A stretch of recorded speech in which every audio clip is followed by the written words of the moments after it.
I didn't plan to humiliate my wife. Not at first. But when I found out she'd been mocking my singing, my private karaoke recordings, to my coworkers behind my back, something inside me shifted. That kind of betrayal doesn't shout. It whispers. It laughs when you're not in the room. And worst of all, it dresses itself up as just joking. So I didn't confront her. I didn't raise my voice. Instead, I synced her alarm to play my worst, most off-key karaoke recording at full volume. Mariah Carey, falsetto and all. What happened next was rather surprisingly unexpected. I will tell you everything. First, let me thank you for your continuous support. If you love stories like this one, support us by subscribing to this channel and comment where you are watching us from. It will be great to hear from you. Now let's jump into the details of what happened. I had always liked the sound of systems settling into place, the satisfying, low hum of a morning that knew its roles and kept to them. I was a project manager at a small tech consultancy, the sort of place where people lived in Slack channels and measured their days in sprint points and coffee intake. I liked the rhythm of my work because it made the rest of my life feel tidy by extension. Calendars that didn't leak, commitments that were punctuated with short, decisive emails, and a wife who, most nights, laughed at the same sitcom timing I did and left her shoes where I expected to trip over them. My name felt like a set of tools, useful, dependable, and I liked to think I used them the right way. But the quiet I had cataloged and cherished was not the same thing as safety, and it turned out that what I mistook for comfort was just the slow accumulation of small wounds I hadn't treated. When the first wound opened, it was ridiculous and precise. A coworker, Amir, who had always been pluckier than any HR training seminar dared to encourage, slid a message across our team channel with 3 laughing emojis and a gif of someone dramatically coughing into their hand. It was one of those things that looked like nothing if you scrolled past it quickly, just an inside joke in a small team. But the text above the gif was what stuck in my throat. Did you guys hear Mark's wife play him off last night? Can't believe he actually sings. Face with tears of joy. I stared at the message longer than any reaction warranted because for a moment I tried to believe in context, in the old wives' tales of office banter that would pass like weather. Then I remembered the thread, a series of messages and audio clips, a string of snippets from what I had assumed were private moments. My chest tightened with a mixture of embarrassment and a more domestic, sharper heat, betrayal. I had been careful, in a way that was almost ridiculous. I never sent voice clips to the cloud that weren't encrypted. I cropped video so that backgrounds were ambiguous. I kept a folder of embarrassing audio recordings, but always with an internal logic, recording for proof of pitch, to coax a laugh out of friends, a private thing. I had not imagined my wife who joked and braided her hair while we made coffee, would save those clumsy, off-key clips and carry them like little stones to throw at me later. The idea that she would pass them like party favors, that she would stand at a kitchen sink somewhere and giggle about my falsetto to a colleague who filed invoices 2 floors down. It felt obscene. I read the thread once, twice, the way you read a doctor's diagnosis, and watched the conversation multiply. People quoting lines she had said, mockery that used my name like a prop. I felt suddenly naked in a life where I had always been clothed in roles. I didn't say anything that first hour because the impulse to flood the channel with something hot and jagged was both embarrassingly tempting and fundamentally trivial. I imagined myself launching into a perfect, cutting message. You know jest is a thing? Try not to make my marriage your entertainment. Then realized how performative that would be. A public slapback would only feed the gossip and entrench the narrative. Besides, reacting in anger felt like surrender. She had already won the field of public amusement. So I did the only thing I knew how to do well, planning. Revenge, if it must be called that, has costs, and I had spent years trimming other kinds of risk. I could architect something with precision. That night, I lay awake cataloging every tiny humiliation I had stored like coins in a jar. It was not only about the audio. There were the small, glassy laughs she used when we were introduced to friends, the way she once dramatized my dad moves at a wedding, and the video she made of me dancing that went viral among her old college friends. There was also the unbearable, quiet thing. Her habit of turning my sincere moments into comedy. She made me small in private and then laughed with other people about how adorable it looked when I tried. I could have confronted her with that, dragged the private into conversation, and aired the rot.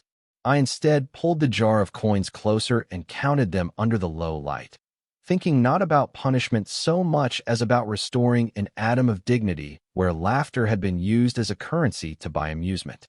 It happened very simply. I had the karaoke recording, an old file where I had attempted Mariah Carey at a Christmas party, breathy and all wrong, the high notes collapsing into a comical wobble.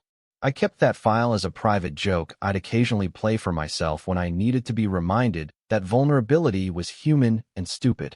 That night, the idea that rose in me was petty and perfect. If she wanted to take my voice and make it a spectacle, I would give her a spectacle she could never unhear.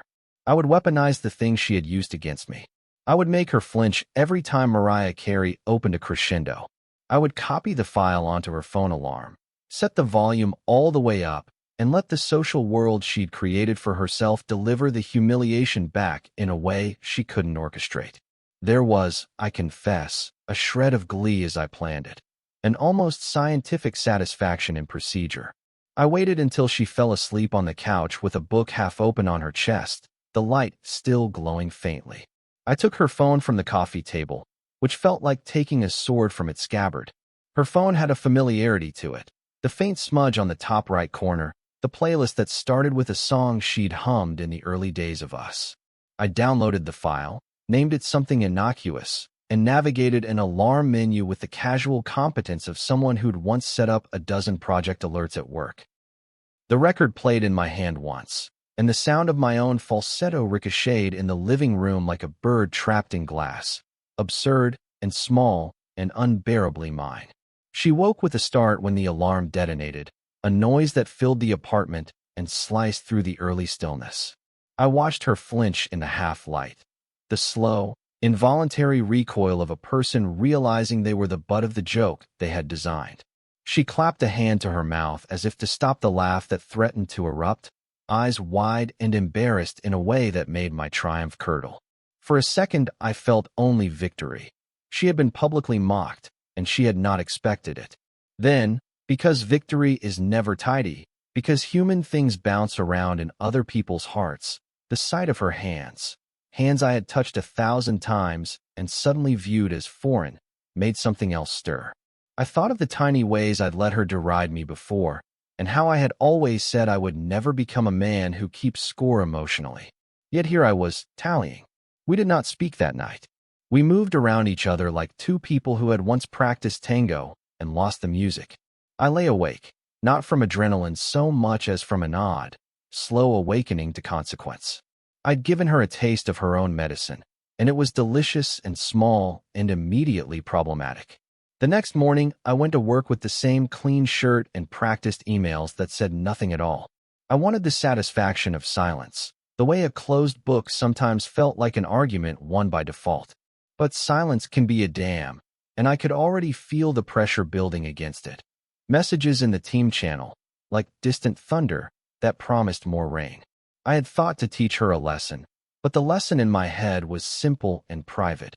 Now the world was beginning to lean in, and I could not be sure whether I had repaired dignity or merely raised another stain. That was where I sat at my desk, the cursor blinking like a metronome. I wondered if petty revenge would become a new baseline for us, a measure by which every hurt would be returned in kind. I wondered if my desire to be seen as dignified had already turned me into a man who orchestrated humiliation as a form of control. The alarm had been a small victory. It had also been an opening. I did not yet know which way the story would tilt, but I knew, with that cold, precise clarity that often came before a decision, that silence had been a choice. And choosing silence had consequences I would now have to live with. The message from Amir popped up again while I was pretending to write notes. I stared at it, at the laughing emoji dancing in the corner of my peripheral vision, and felt something in my chest tighten like a knot. I closed my laptop. The knot did not loosen. I walked into work the next morning hoping the world had reset itself overnight, like a browser tab cleared of memory, but of course it hadn't. Shame doesn't evaporate, it waits. It lingers in the subtext of glances, in pauses that hang too long, in the barely perceptible lift of an eyebrow when you enter the room. By 9:13 a.m., I had already fielded 2 fake coughs from Amir and one suspiciously off-key rendition of Always Be My Baby in the hallway near the break room. Everyone acted like they were just having fun, but fun has a sharp edge when you're the punchline, and you didn't volunteer to be. I kept my eyes on my screen, fingers pretending purpose on the keyboard, but inside I was calculating.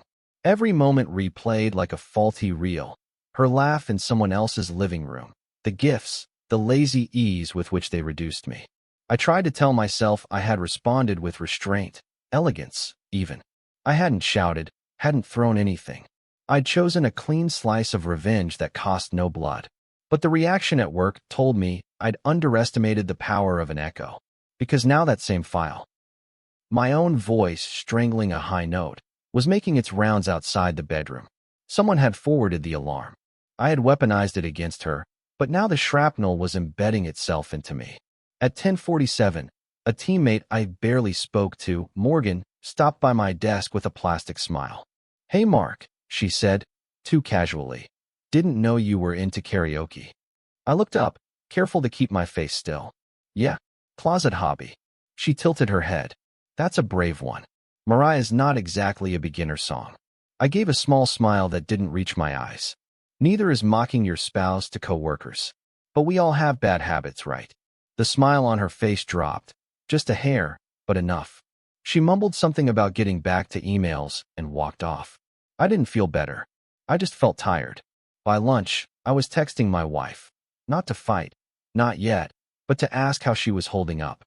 There was a strange part of me, even in my bitterness, that worried for her. It's a complicated thing, hurting someone you still partly love. My text was short. "You okay?" No answer. 2 hours passed. Then another.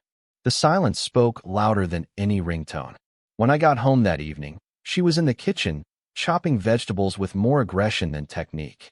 The knife made loud, decisive thwacks on the cutting board. I leaned against the doorframe. "Hey." She didn't look up. "Hey." I waited, giving her a chance to start. When she didn't, I said, "So, the alarm worked." She snorted. "Yeah, it worked. Real cute, Mark. You're the one who sent my audio to half the office." She turned, eyes sharp now. "I didn't send it. I was joking with Amir. You were singing in the background during a FaceTime. He asked what it was. I laughed. That's it." I frowned. "You said it was peak vocal terrorism. You called me Mariah Scary."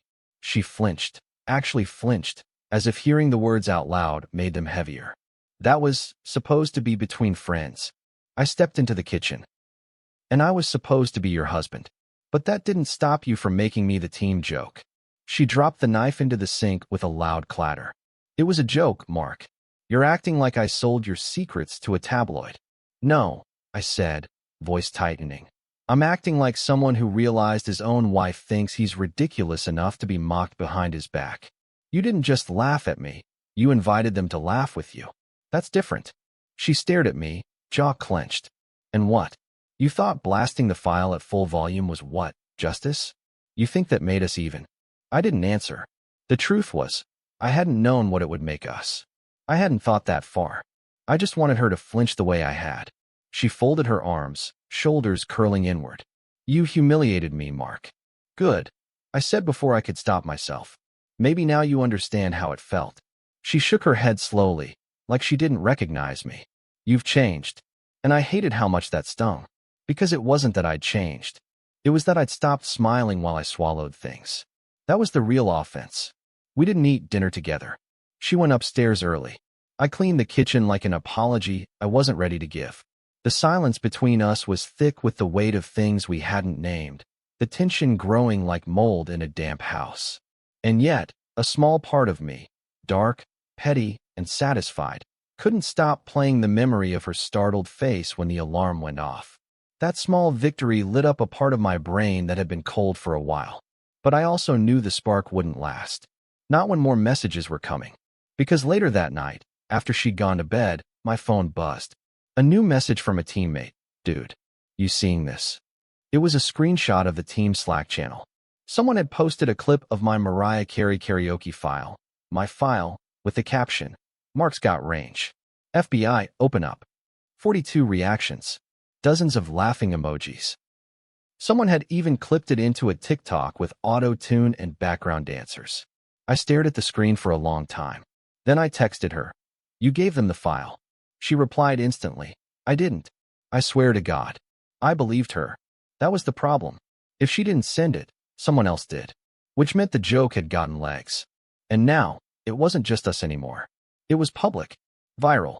Mockery in the age of screenshots. For the first time since this all began, I felt a flicker of panic. I had tried to make a point. I might have started a war instead. And my voice, my falsetto, my private indulgence, was no longer mine to control. The voicemail wasn't even meant for me. That was the part that made it hurt the most. Not the words, not the tone, but the sheer casualness of it. It had been a slip, a misdial, a stray voice message accidentally sent to our shared home phone line. A dusty landline we kept for emergencies and, apparently, accidental revelations. I wouldn't have checked it at all, but the blinking red light caught my eye as I passed through the kitchen, and something about that pulse, a metronome of warning, pulled me in. The message played automatically. Her voice, my wife's, chirped through the line like nothing was wrong. Okay, but seriously, if Mark makes that face one more time when he hears himself sing, I'm going to lose it. It's like he thinks he's auditioning for The Voice, but in real life, people have mirrors. I don't know how I kept a straight face all those years. Oh, and you owe me dinner for getting that file. That took real sneaky work. Then a laugh. Not the polite chuckle I'd heard in social settings. This was something darker. Self-satisfied. It landed like a slap. There was a rustling sound, someone else in the background, but I didn't recognize the voice. Then click. End of message. I stood there for a while, staring at the phone like it might offer an explanation. It didn't. She had lied. Flat out lied when she said she hadn't sent the file. Lied when she looked me in the eye and said, "I swear to God." That was what cracked something loose in me. Not the betrayal, not even the laughter, but the deliberate performance of innocence.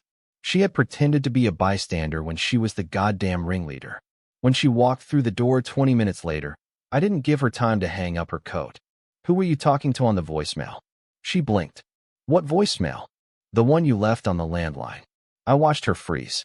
"You know, the one where you brag about getting the karaoke file and laugh about my face like I'm a joke in a circus act." Her mouth opened, then closed. "Answer the question," I said, and my voice came out flat. Too flat. I didn't know that recorded. It was supposed to go to Haley. "Your sister." My stomach turned. Jesus. So she was in on it too. "No," she said quickly. "I mean, she asked for it. She thought it was funny, and I told her I'd try to get the audio. It wasn't like a mission, just a stupid favor." "A stupid favor," I repeated. "You stole my voice. You mocked me to your coworkers. You sent it to your sister. And then you lied to my face." She stepped forward, her voice rising. "You embarrassed me in our own house." That alarm stunt was cruel. Oh, so now we care about cruelty? Now we draw a moral line. We were shouting by then.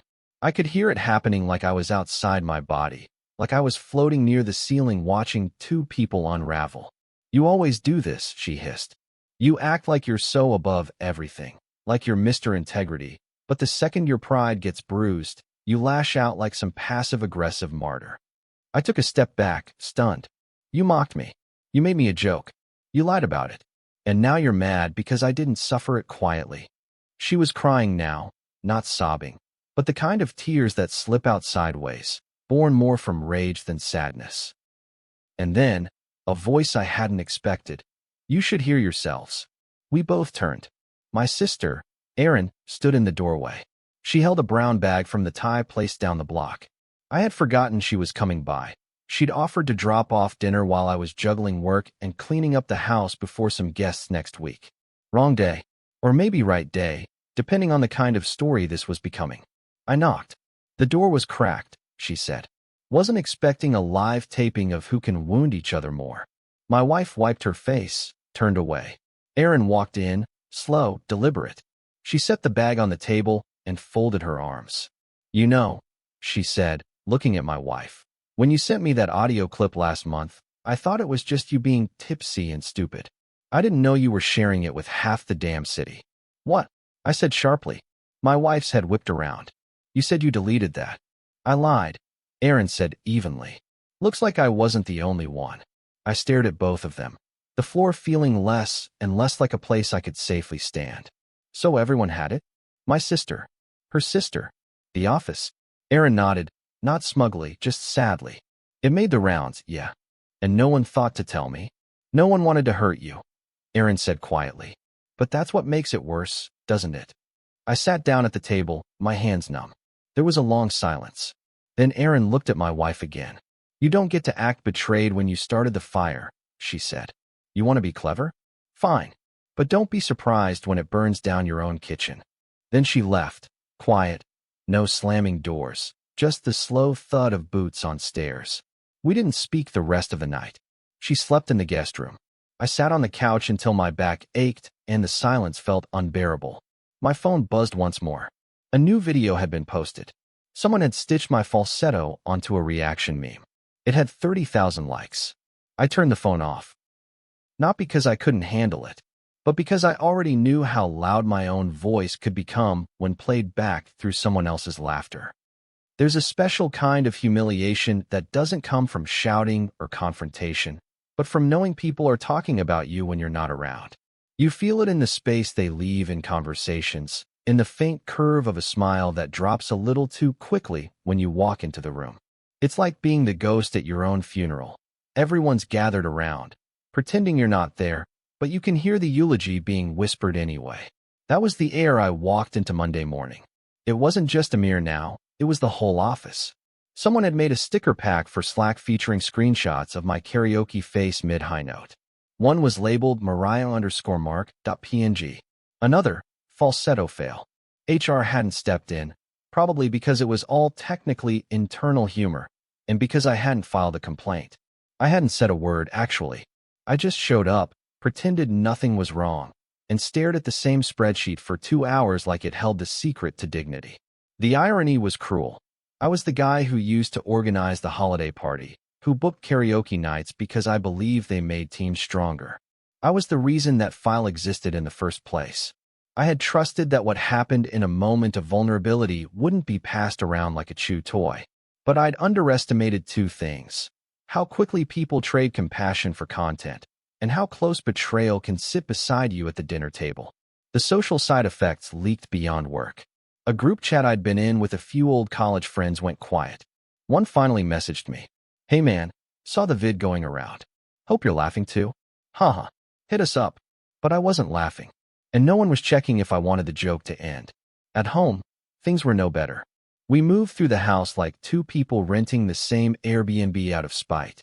She kept the guest room door closed now. I stopped asking if she was coming to bed. At night, I'd hear her watching videos on her phone with the volume low, and sometimes I'd wonder if she was watching me, the viral version. The version she had helped create. I couldn't bring myself to ask. The tension had a weight to it. Thick, almost humid. One night, I opened the fridge to find half a leftover lasagna from the dinner we never shared, and it hit me harder than it should have. I closed the fridge without taking anything out. Erin came by again that weekend, this time with intention. She brought over takeout and didn't bother asking if my wife would join us. She just sat across from me at the table and unpacked boxes like she had a job to do. You look like hell, she said. Not unkindly, just honest. I feel like a meme, I said, stabbing a spring roll with a fork. She raised an eyebrow. You kind of are. But that's not the worst of it. I didn't ask what was. She took a breath. People are saying you're overreacting. That it was just a joke. That maybe you're too sensitive. People, I echoed. Which people? She gave me a look. Does it matter? It's out there now. You're the guy who flipped out over a karaoke clip. That's the version people are running with. I sat back, feeling something deflate inside me. You know what kills me? I said, I still on my plate. I never even thought I was a good singer. I knew I was off key. That wasn't the point. It was supposed to be fun. Silly. Safe. Erin nodded. You were vulnerable. And she turned it into a punchline. Silence passed between us. She texted me, Erin said after a while. What did she say? She asked if I thought you were always this dramatic. Said you've been acting like she committed a war crime.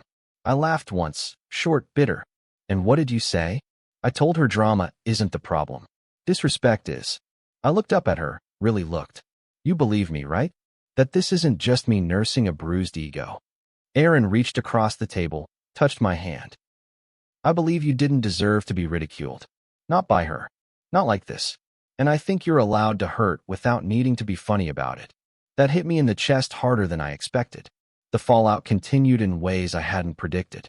A client, a real estate startup I'd been managing for 3 quarters, requested a call with my supervisor. They loved my work, they said, but the CEO had seen the karaoke clip and felt it undermined the company's image. It was phrased carefully, but the message was clear. They didn't want the mean guy handling their pitch decks. My boss pulled me aside. Is this going to keep escalating? I don't know, I said truthfully. You might want to consider stepping back from client-facing projects for a while. That's how quickly things can change. One clip, one laugh, one leak, and suddenly the version of me I'd spent years building, professional, reliable, serious, was replaced by a parody. At home, I finally broke the silence. We were folding laundry, side by side, but miles apart. I picked up one of her shirts and held it like a question. Do you even respect me anymore? She didn't answer right away, just kept folding. I'm serious, I said. Do you respect me? As a partner? As a person? She let out a long breath. I don't know. That was worse than a no. And still, I didn't yell. I didn't throw things. I just nodded, folded the shirt, and put it on the stack. Because the thing about dignity is that it doesn't always feel good. Sometimes it feels like swallowing glass while everyone else toasts to your downfall. But I held on to it anyway. The next morning, I called the office and requested a week off. No explanation. Then I opened my laptop, deleted every karaoke file I had ever saved, and made a decision. This would not be who I stayed. Not the punchline. Not the meme. And not her husband. Not anymore. Not if she kept treating my voice like a toy to pass around. Taking time off work felt less like a break and more like an evacuation. I packed up my desk like someone going on leave before a storm, knowing full well the damage might be waiting when I got back. No goodbye lunches. No jokes. Just the tight nods of people who had laughed at me but weren't brave enough to look me in the eye anymore. The first 2 days at home, I did nothing. No email. No music. No messages. I sat in silence, stared out the window, and watched the world carry on without me. It was humbling. How little the world cared about your private disasters. The mail still came. The trash still got picked up.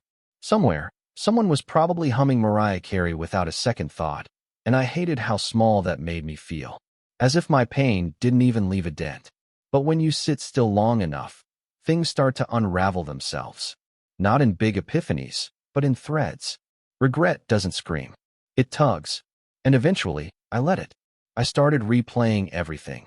Not just the mocking or the alarm stunt, but the entire shape of our marriage. I saw things differently now. Not because they changed, but because I did. All those jokes she'd made at my expense. All those just teasing moments. I had laughed along for years, thinking that was what love looked like. Familiarity with a dash of cruelty. But the older I got, the more I realized that love doesn't humiliate. It doesn't treat vulnerability like content. It sure as hell doesn't barter with intimacy for social clout. Still, I asked myself, was my revenge fair? The answer wasn't simple.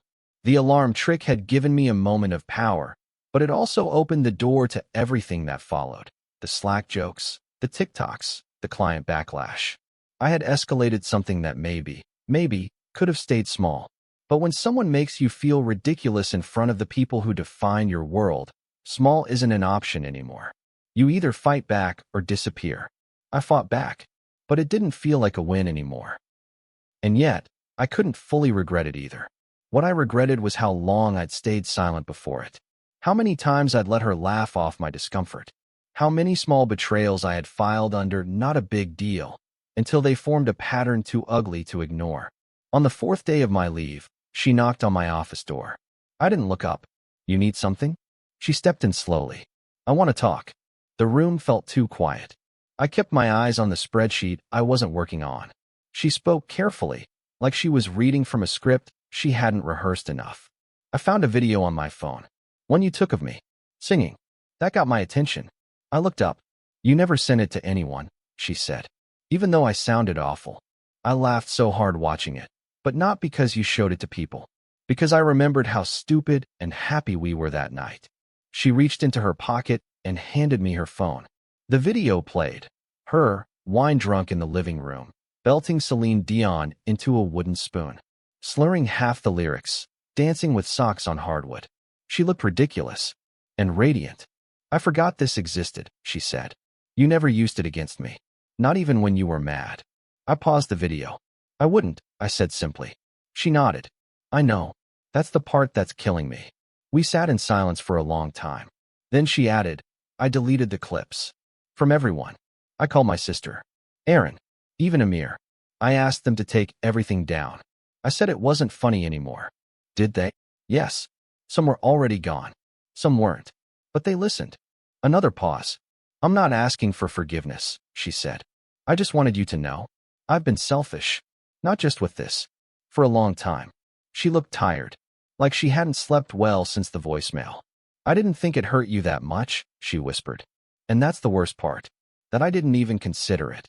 She didn't cry, and neither did I. We were past tears by now. I looked at her, studied the face I used to trace with my hand. The lines that came from laughter I had once loved. "You didn't see me," I said. "Not really. You saw someone to tease. Someone who didn't mind being laughed at, because you assumed I was too proud to bruise."